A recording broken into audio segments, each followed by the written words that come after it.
Well, how do you sugarcoat this one? I can't, I guess. I've got two guests on to sort of try and give me some balance because you know what I'm like. I'm not one to rant and rave about negative results, but it wasn't good, was it? Against Everton, we just didn't turn up, and we look a little bit lackluster. But I just need other people to bounce off because I can go into the game and talk about what I thought was wrong. Maybe the two people that are coming on, they're not guests really, they're part of the fabric here, but the two people that are coming on might give me a little bit of sense of decorum. So let's bring them on and let's try and analyze this game and and see what we all think. Good evening, chaps. Hello. I mean, let's go with the general, shall we? I mean, it was a frustratingly not a very good game, shall we say. It wasn't one that you could look at and go, oh, that was a thrilling 1-0 defeat.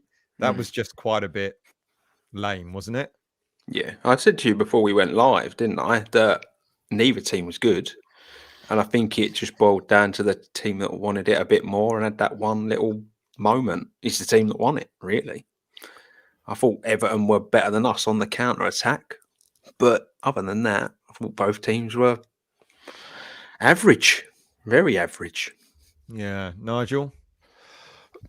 Look, the inside of a post, we get 1-1. Yeah, a defender's toe poke away from Cornet, there's another chance.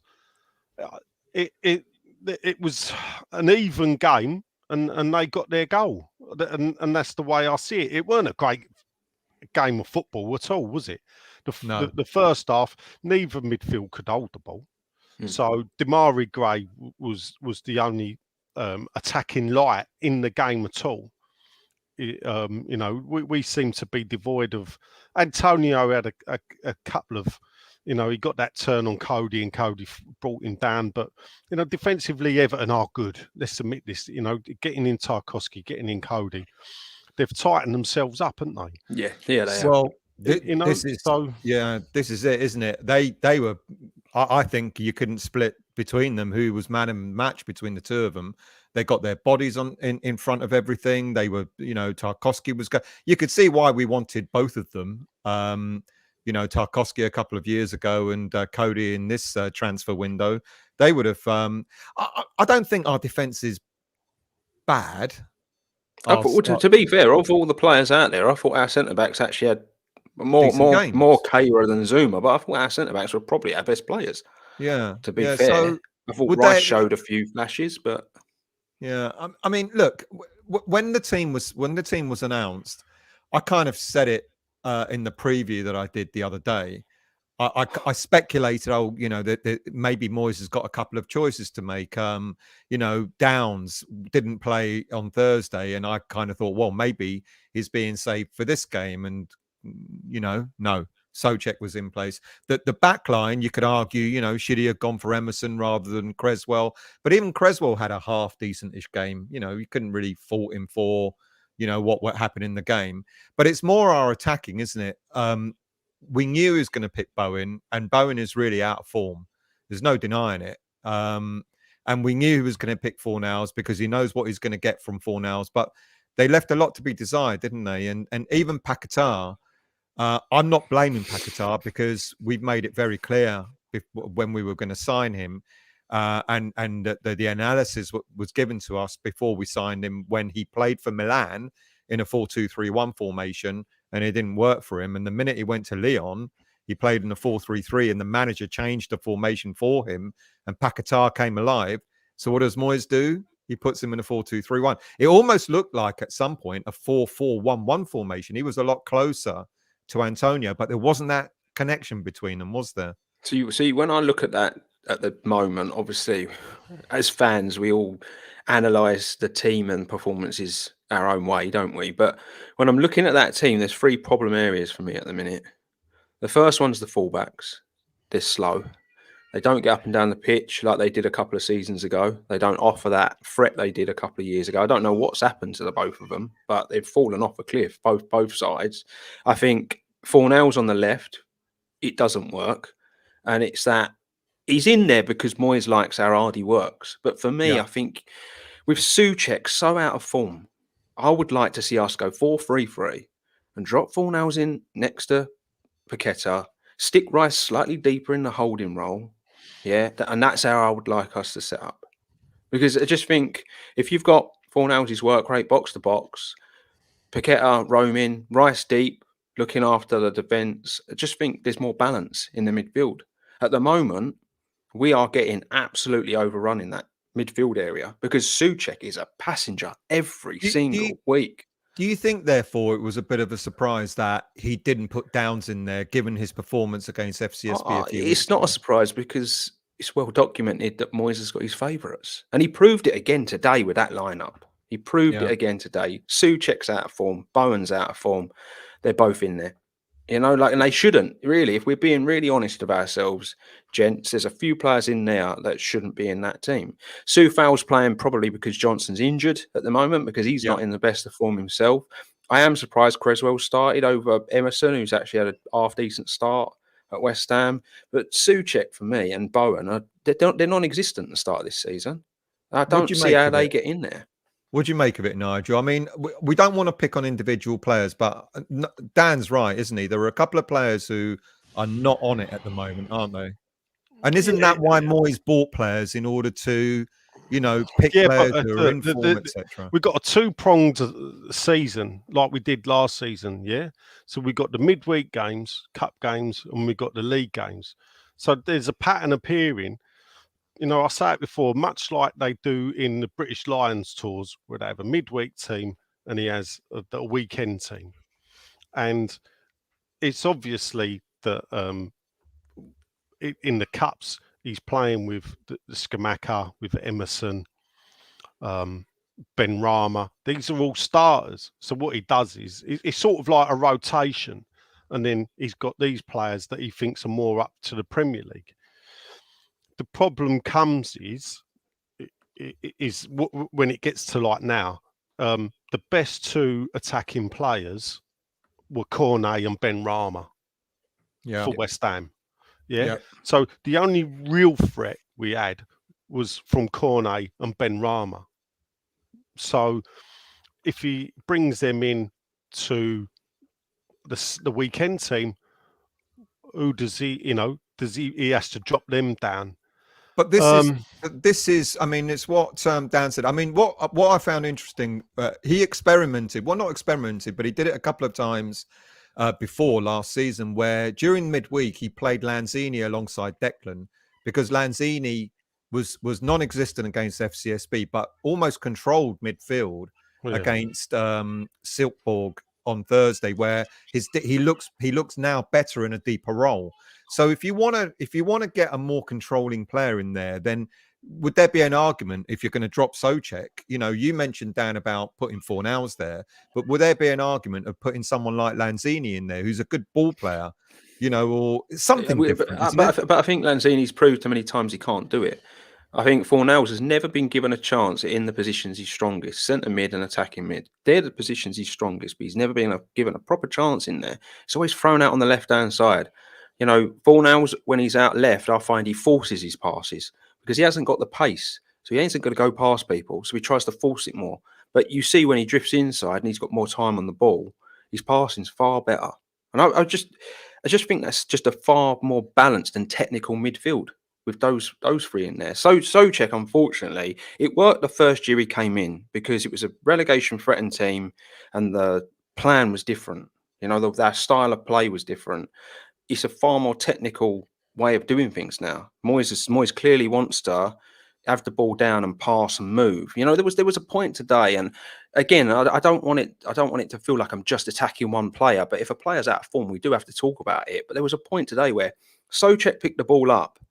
The Everton defence had parted like the Red Sea. Antonio's running through. He could have gone through the middle to Antonio. He could have gone right to Bowen. Where did he go? Sideways. And it broke down. And it's like, because he's not comfortable, he doesn't have that in his locker. He's not comfortable, slicing defences open because that's not his game.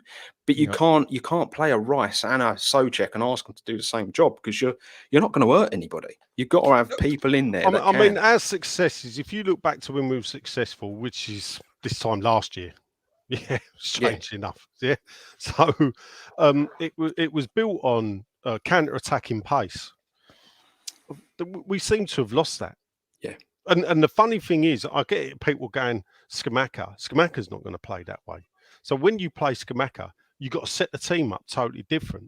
And this is what Moyes has really got to figure out with the Premier League, is because, I can sit here and people that know me know, I genuinely say, the league don't really bother me. Obviously, don't want to go down, but I'm more than happy to finish 12th or 13th if we're doing as well as we are in the cups.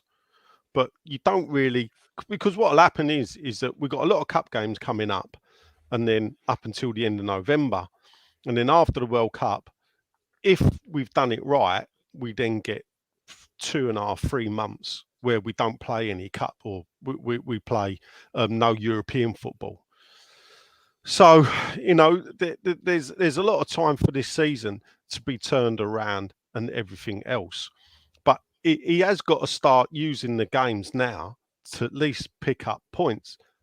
I could sit here and we can all pull it apart. The fans are upset. They've just watched a bad display, second bad display this season because with the Brighton game. But let's put it, we're 4 points off top 10. No, and this is the thing. It's easy for me to say that. I know that. And it is early in the season. And this is the thing. All this Moyes out, everything, it's people blowing off steam. It should never be actually a fault of thing. And people slagging off players, I don't like it, and I'll tell you why. In Everton's dugout is an ex-West Ham player who's been absolutely slaughtered, rightly, possibly, for the way he left the club and everything else, lack of loyalty. But the same fans that slaughter him will slaughter players like Creswell, who have done nothing wrong for this club. And I don't get it. But therefore, though, I do look at Moyes and think at some point you do have to bring the players out of the firing line to protect the players. This is exactly it, isn't it? Because, look, last season, you could argue Moyes was looking at his bench, and we used to almost joke about it. Moyes would look at his bench during a game and go, I haven't got any choices here. They're not the players that I think could make a change in this game. And now he does stick with players that are not on form. And at the same time, he does the same thing over and over again. He waits till the 60th minute to make the first change when he knows quite possibly. I mean, I don't know why he's treating European games differently to Premier League games, thinking that something different will happen.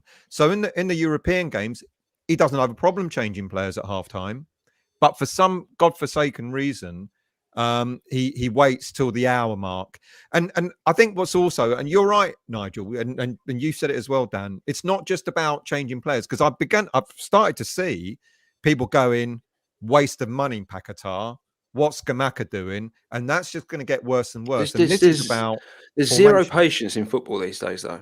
There's zero patience from fans, and it's terrible because you've just spent 50-odd million and you're expecting him to light the world up. It doesn't happen with every signing. That doesn't always happen. And the Premier League, as well noted as being a very, very difficult league to come and play in, and Paqueta obviously has a formation he enjoys more than others, maybe, and he might be finding it a bit tough. But from what I've seen, he just takes a little too long.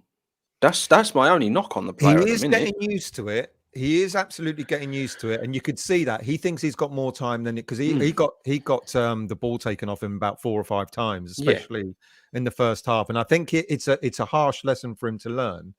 But I guess maybe, just maybe, he's more accustomed to a different type of formation, which allows him that time to have on the ball. Whereas now he doesn't have that, and so playing just off, because he's playing in a 3 behind the front man. He's not close enough to the front man, and the 2 wide men, Bowen and whoever's out, Fornal's out wide, are not close enough to him to do the tippy-tappy type of football. If you remember when we had Pyatt and we had Lanzini, this is the problem with that tactic. Well, I will say this is the problem with that tactic, is that our wide players. So therefore, we've got the 2 that sit in front of the.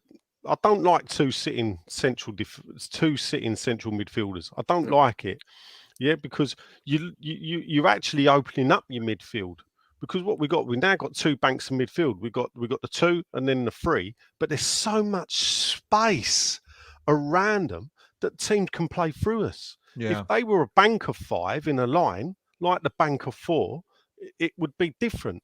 And then one goes and one of the three goes. So either Rice goes, Souček goes, or whatever.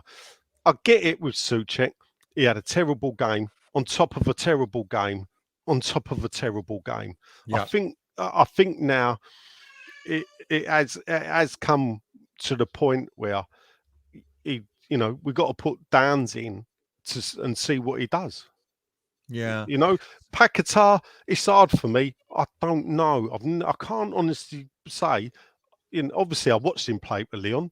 Did he stand out for Lyon? I can't say he did. For me, I don't watch.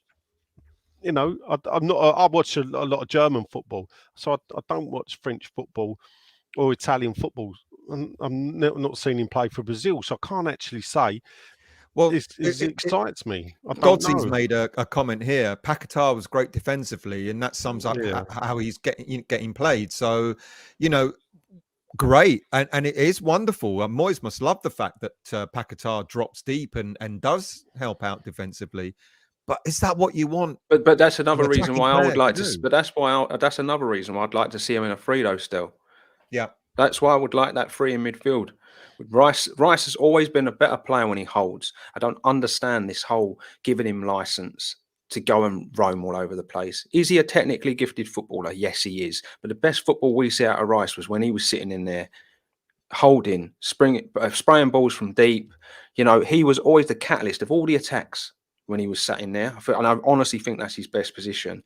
Why Moyes has accommodated him to now roam all over the place is beyond me. Yes, he's a good footballer. If he's got Downs in there, he can give Rice that. Yeah, you could. But at the end of the day, if you've got two footballers as technically gifted as Paqueta and Fornals are in front of him, do you know what I mean? Then you're going to get you're going to have three playmakers in there, essentially. One's going to be doing it from deep, and the other two are going to be the ones that roam. Like, that gives you a far more dynamic midfield.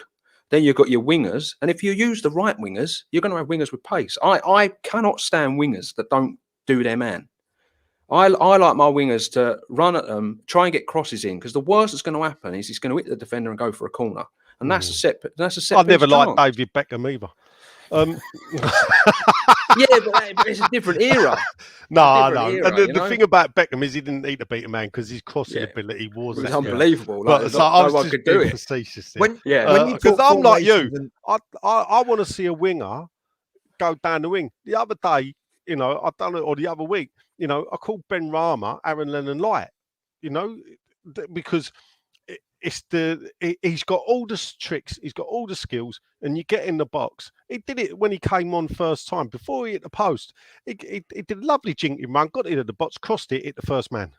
Yeah, and it is frustrating. Personally, I think with the players he's got, apart from the front, he would be better with playing 4-4-2. But for me, that falls down is the two. I don't think Scamacca and Antonio can play as a two. I don't think they can.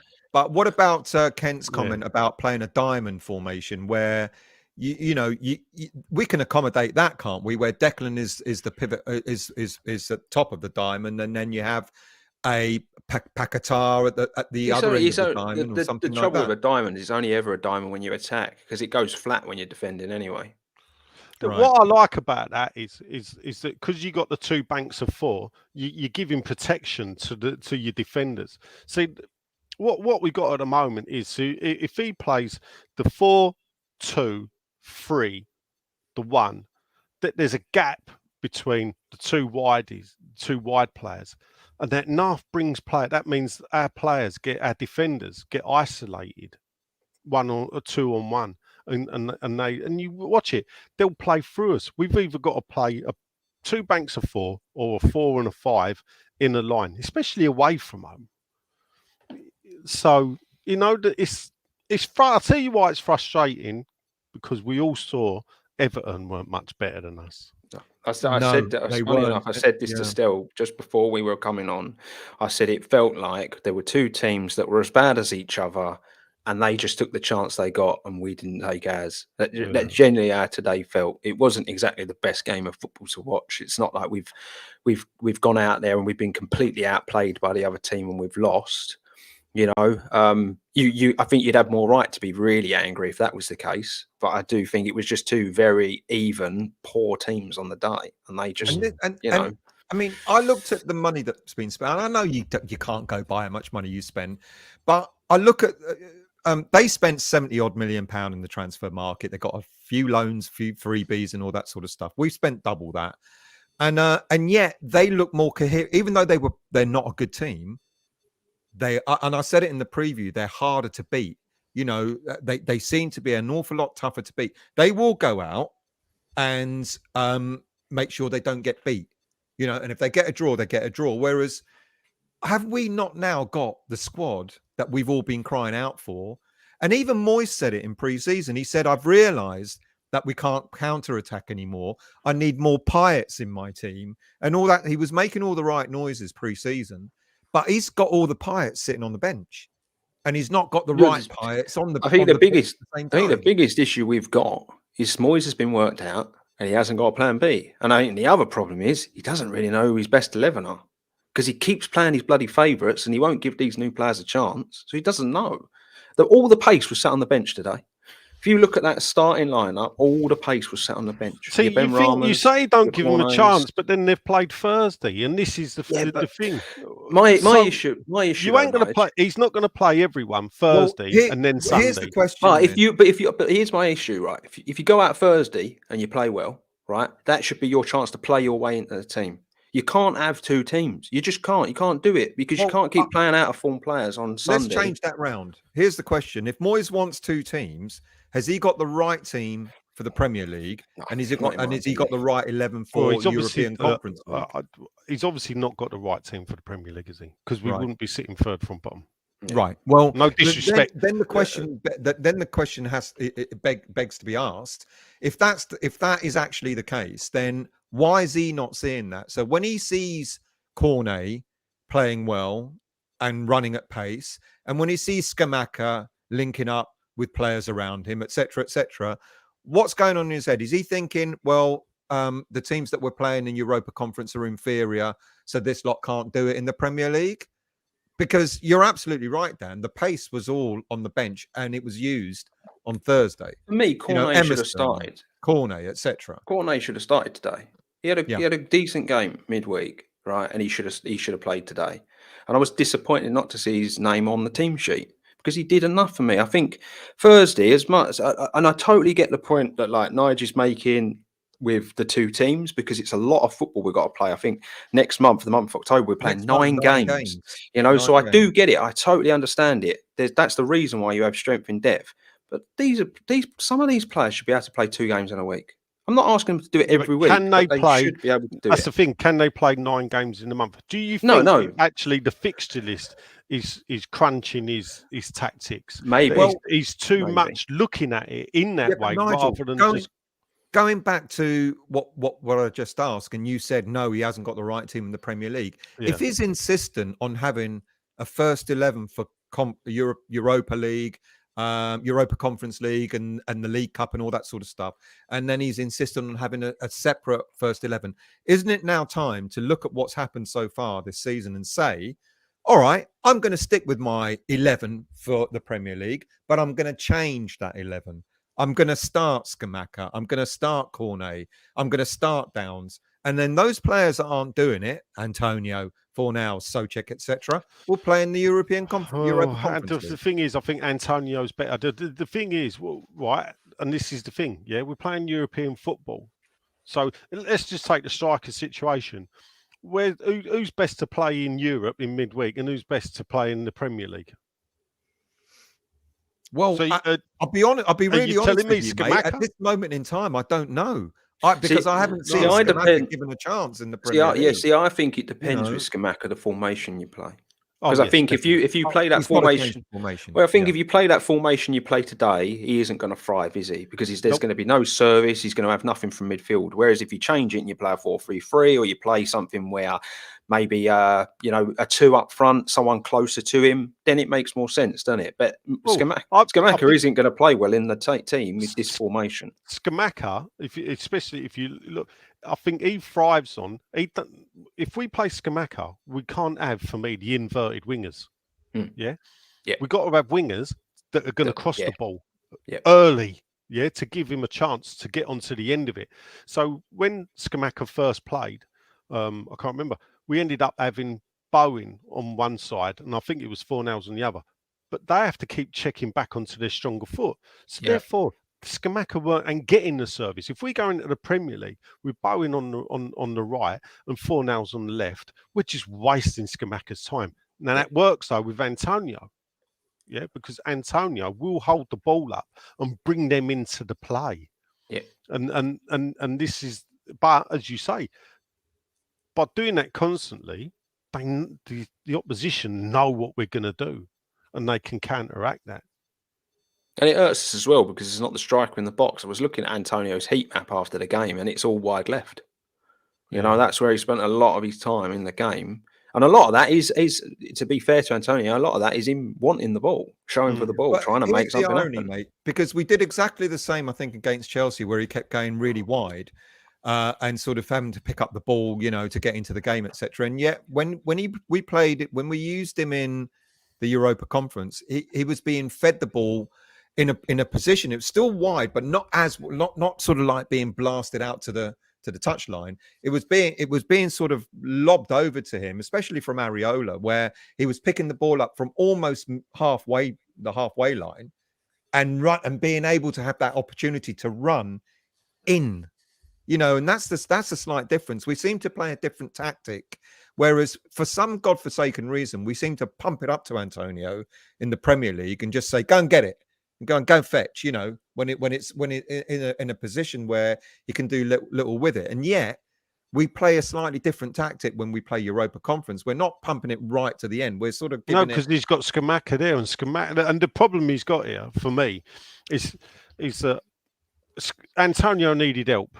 Yeah, so in theory, you're looking at Adama Traore, you're looking at the Newcastle bloke whose name escapes me. People will help me out. Maxime. Yeah. That's the type of attackers that Antonio like. Now he's gone out and bought Scamacca. Scamacca plays totally different to Antonio. Yeah, look at that goal Scamacca scored. Yeah, Antonio, you ain't getting that from Antonio, are you? No. And so what Moyes is, and this is what he's got to do. He's got to figure out the best way to play those attackers and feed it into them. And it's a case of, if it's not working in the Premier League, the problem is, I do see it. 2 more wins, in the Europa League, I think we've won the group. So if we win the next 2 games against Anderlecht, we've won the group. But we could be at the bottom of the Premier League by that time, mate. But then once he's won the group, as he's shown last year when he put the 6-7 youth kids in against Zagreb, if you've won the group, lose the next 2 games, it don't matter. Yeah, then you concentrate on the league. Yeah, it is difficult. We've got these games. I think the first game back we've got is Anderlecht, isn't it? Before the Fulham game. Yeah. So the worst thing is, we realistically could have done with like a Man City in the league after a game that we would lose to. So let's win the game in Europe. But the Fulham game, we've got to win that. If and the thing where we're all looking at is, we can all see how much improved Fulham are from the Fulham of 2 years ago. Yeah. So, that's not cut and dried. I mean, I watched an hour of their game on Friday night, and they've got some quality players and they play in a way. They've got a similar setup to what we have. Mitrovic is a focal point, and they've got the players that feed off of them. So it's a worry. I maintain it ain't. You can't be sacking managers this early. Not West Ham. You get nothing. To be fair, we achieved nothing We achieved nothing by doing it. I don't want him sacked. I don't want him sacked at all. No, but I just think. you've But got to yeah, see no, something but there different, are obviously people Yeah. out there hammering him, Nigel. Like we all know Yeah. that. Like we all go on social media, we read stuff. But my thing is though, if you can praise when things are going well, we should be able to at least be able to criticise, be constructive Can we about it. You quickly don't, just you know. just answer that question? Yeah. So 34 league games, 37 points. Now, what I will say to that is, you won't go down. Yeah, because the Only chances just are, not go down. yeah, in the other 4 games, you'd get 3 points. Sorry, Dan, but No, that's all right. just to answer that question. Yeah, but yeah, I think we should be able to criticise though. Be constructive about it. Don't be a prat. Do you know what I mean? And just you know, I always try to do that. You know, it's like when I was talking about Souček. You know, I don't just want to be sat here and it look like I'm hammering him. I want to at least be constructive about the reasons why I don't think he should be in the team. And I think it's the same with the manager. We should be able to say, like, you're getting it wrong at the moment and you need to take a look. And I think the issue he's going to have when you spend nearly £200 million, there's a lot of pressure to get things right, you know? And if we get to the World Cup and it still looks a bit like this, then it's going to be shaky. You know, as much as some of the fan base might like him or not, if the form's still going this way, you know, it's 9 points from 42 in the league, which is relegation. Which is relegation. Yeah. You know, if we look. So based on today, based on the fact that how important it was, and it's weird to say that it's a 6-pointer so early in the season, but I mean, that now takes Everton, you know, way up. I think it's taken them to more or less mid-table or something like that now. That their first win of the season, but that leaves us going into the international break in the bottom 3. And when we always come back from international break, we never do well. We never start off well after an international break. So I mean, I hear what you're saying, Nigel. You know, you're saying that get Europa Conference out of the way and then we can start focusing. But there are 2 real sort of basic questions which we've kind of touched on. Moyes was asked in the post-match press conference, would you play 2 up front? And he went, I'll have to look at that at some time, or whatever it was he said. That's the sort of thing that winds the fan base up, isn't it? And I get what you've said, Nigel. You know, Scamacca and Antonio probably can't play as a front 2 together. I get that. They're very different types of players. But when the fan base hear what Moyes says about, you know, when he's asked a question about playing 2 up front and he kind of alludes to, I might look at that in the future, that's surely going to wind the fan base up, isn't it? And it's going to make them fear what's coming next. I don't know. The man's asked a question and he's answered it, hopefully, honestly. Is it something he should look at? Well, of course it's something he should look at. He's the manager. He's supposed to look at everything. He's got to use the tools provided. At the end of the day, though, and this is, and I do understand the pressure on Moyes now, because this is, he's spent the money now. He's brought in loads of players. So there's no hiding place for him. Where previously, even at the end of last year, because he brought no one in January, it was still mainly a team put together by other managers. But I mean, if you look at that team, if you look at the first team we put out, how many were brought in by Moyes? So he's been there 2.5 years now. How many, or approaching 3 years, to be honest? How many were brought in by Moyes? And perhaps there's a little bit of a worry, because not many. Yeah. So. Wasn't it 3, wasn't it? Well, I'd give him Bowen, yeah, even though Bowen in. Bowen. Bowen must have been scouted before Moyes turned up. Oh, anyway. yeah, no, 5, isn't it? It's 5. So, but in 3 years of a man that's supposed to be transitioning West Ham, that's still a lot of, you know, Antonio, Creswell, Fabianski, Fornals and Rice. Not players that he's brought in. Rice, obviously, everything, but Creswell, we've asked him to do a lot. I'll back Creswell all day long. Yeah, and I get it. If at his age, he's a bit old to be in the Premier League.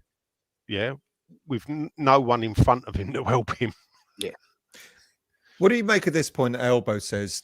Don't think Moyes knows how to manage quality players like Scamacca, Paqueta. Moyes is more for scrapper players. I actually think that's a fair point. I do actually think it's a fair point.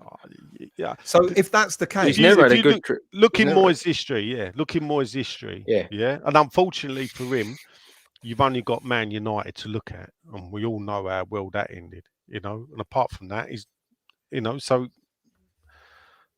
Everton, he preferred his core players, didn't he? Look at the players. He liked hard workers. He likes hard workers. You know, I look at the likes of Tim Cahill. He's a really good example. And where did he find Cahill from? Cahill would not play. Yeah, Millwall. Yeah. So, the funny thing is, you go, well, Cahill, see Bowen.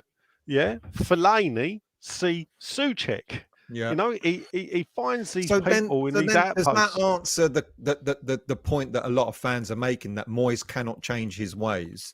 And does that not bode well going forward? Because if that's the case, because he is repeating history, you've just sort of said it, Souček for Fellaini, etc., does that mean that people are going to be asking the questions then? What are these players like Scamacca? This is a good point from Kent. And I agree with him. You know, sooner or later, fans are going to be looking at Scamacca going, Haller number 2. You know, they will. And then they'll be looking at Paqueta and going, well, he was a waste of money. He's no Payet. You know, because this is where Moyes has got to earn his money, isn't it? And you know me, I'm not a Moyes out by any distance, but I am frustrated with today's game. And when I saw the lineup, I said to myself, oh dear, you know, he's gone to type. Oh dear, he's not made the changes that many of us would have thought or expected him to make. So people are going to start comparing Scamacca and going, what a waste of money he was. Because he's not... Moyes has got to earn his money by changing tactics now, hasn't he? By changing formation. Personally, I think Moyes' biggest weakness is in-game management. I think that's his biggest weakness. He doesn't see the games evolve. He doesn't see the way they evolve. He makes his changes too late. I think a really good example was the Brighton game. Graham Potter was still in charge at Brighton. And that first 15 minutes, Potter had worked it out and he changed it. And he changed the formation. He moved someone over. Trossard was moved wing.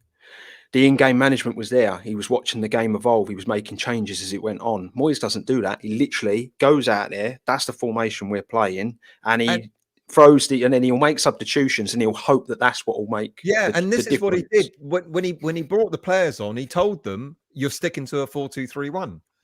You know, rather than going... Because Scamacca... I've got a stat on Scamacca on his Scahala. Is it? Look, hardly any dribbles, hardly any passes, no shots on target, 33% pass success rate, because he was completely isolated. And as you rightly pointed out, Nigel, he's not an Antonio, but yet I think Moyes is expecting him to do an Antonio role.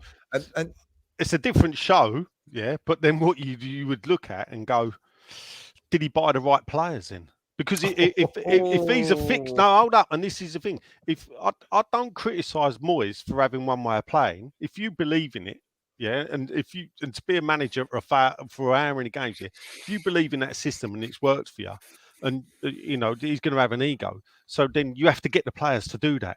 So then I would argue is, did you buy the right players then? Because the evidence perhaps is saying, well, no, you didn't then. But you've got to have the ability at this level. You've got to have the ability to evolve, especially in game. It's all well and good having faith in your tactic and your players and whatever, and you send them out. But if it ain't working, you know, and like I just used that example of Brighton, that first 15 minutes, it wasn't working for Brighton. Graham Potter was not scared to change things. We see it change, you know. And I do a lot of that. I do a lot of watching games back and seeing our managers kind of do things. And you know, Mourinho was famous for it when he first came to Chelsea. You know, he'd set a team up, but if it weren't working, he'd evolve the team, the in-game management. Pep Guardiola does it a lot. He's very stubborn to the tactic that will stick to, Guardiola. But if he sees there's a threat, like the Wolves game, for instance, Wolves in that second half down to 10 men at the weekend.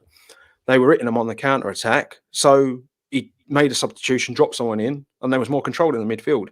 And I just don't think Moyes has the ability to just evolve his in-game team management the way that we need to sometimes. Like today, you're 1-0 down, you're chasing the game, and he goes light for light with the strikers. That's a moment now where the fans would think far more of you if you just took a chance through 2 on, went for it, and then if you did concede again, you lose 2-0, at least you've had a go. At least, because just going light for like, it's almost like you just rolled over and gone, I'm sticking with this, and we're just going to see if this striker can do what this one couldn't. I think you've got to, at this level, you've got to be able to evolve. You've got to be able to read the game better. And he's always been like it as well since day dot. His substitutions have always been weird to me. Listen, at half time, like my mate in America text, a question. Any changes at half time with a question mark? And I turned around and went, we're going to kick the other way, and so will Everton. But Moyes won't do anything until the 60th minute. Yeah? And this is the problem. Not a problem, but this is the thing now. We all know Moyes don't do anything till the 60th minute. We played so bad, and yet he still only brought 4 subs on. I'm not a fan of 5 subs, but Jesus, if everybody else is doing it, you got to play. That's the game now. So you got to play it. Yeah. Someone in the chat said, Arsenal brought on a 15-year-old kid today. Moyes won't even play downs. So what are we saying about Moyes then? Where are we at? We've talked about this, and we weren't dismissive of it before, but we've always said give him time. We need to give him time, and I think it's the right thing to do. But looking at a display like that against another team that was only 3 goals difference between our position, on the same level of points, etc. They hadn't won a game all season. Where do we go with Moyes now? What do we expect of him after the international break? I think someone said earlier in the chat that the run of games that we've got coming up now between when we come back from international break until the World Cup are in our favour. Well, what game's in our favour these days? It's an odd one to say because to be fair, some of the games we've had at the beginning of this season would have expected better from us. Do you know what I mean? So I think it's hard to say that about any game unless you're a certain caliber of team in the Premier League. I think anyone wins on any given weekend. It's a hard league, but who have we beat? Villa's the only team we've beaten in the league, isn't it? Villa. And that was a lucky deflected goal. To be fair, that's I don't.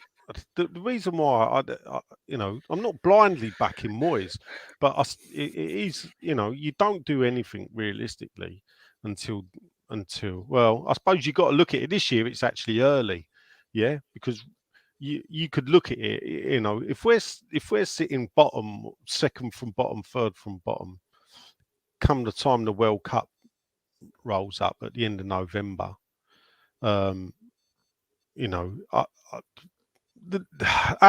owners are reactive to fan-based pressure. They are, aren't they? Yeah, and the reason is they want to be liked. Yeah, and they know they're not liked anymore. So the only way they're liked is when the team's doing well.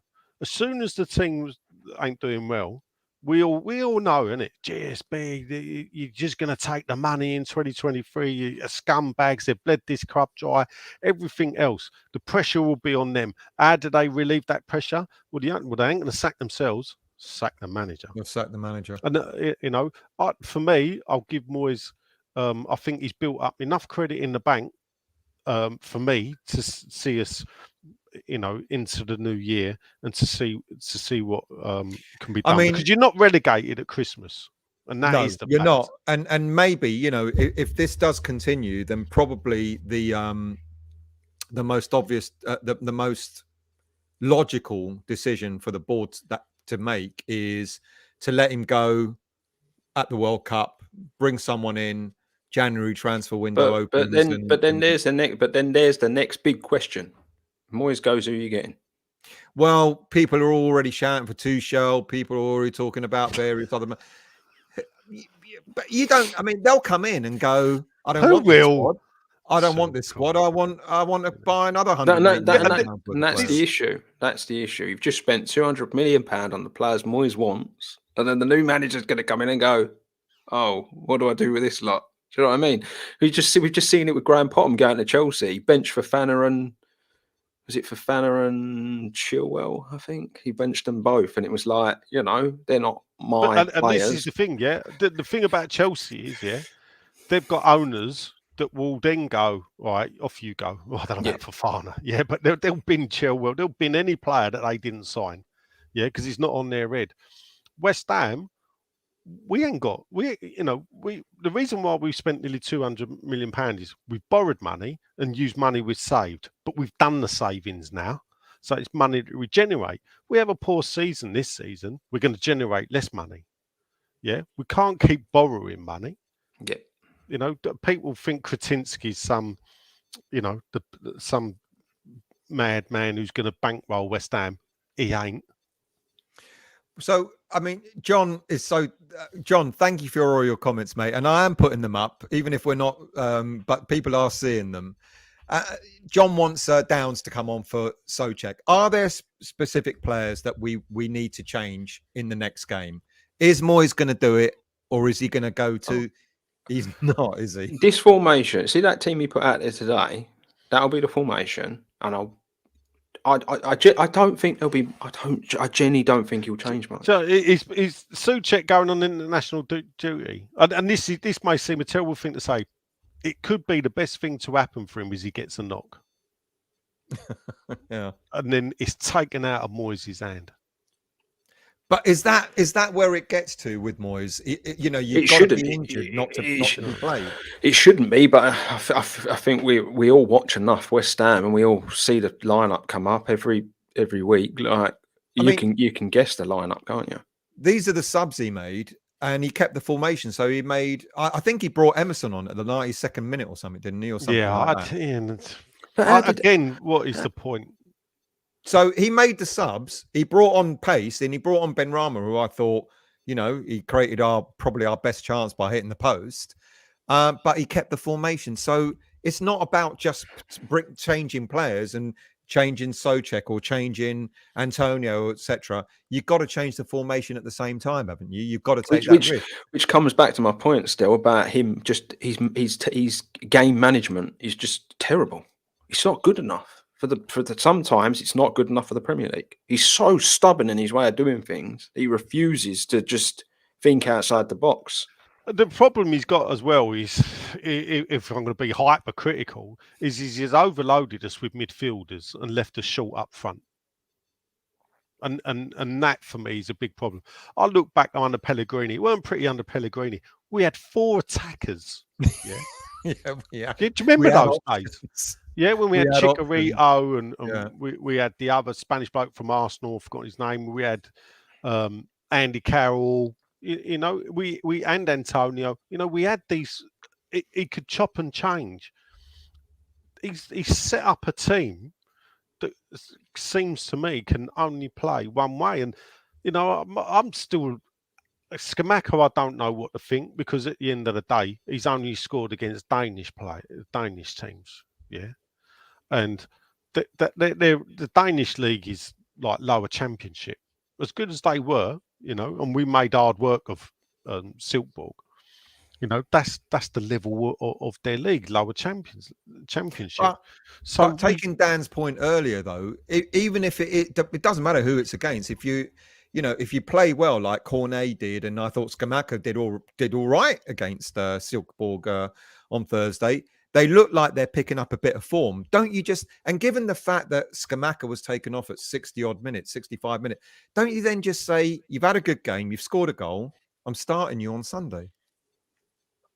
Otherwise, what's the incentive of playing well? Well, yeah. This is... I made this point to a friend of mine the other day, right? What sort of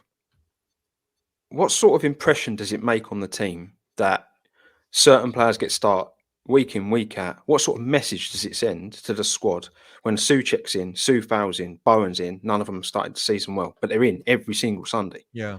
What message does that send? Oh well, it could literally be Messi in training, Ronaldo on match day, but I'm not starting Sunday. I think the European games, the cup games, I know you've got to rotate the squad, but that's surely got to be used as a as a springboard to play your way into the. What did Into the Scamacca do first Thursday?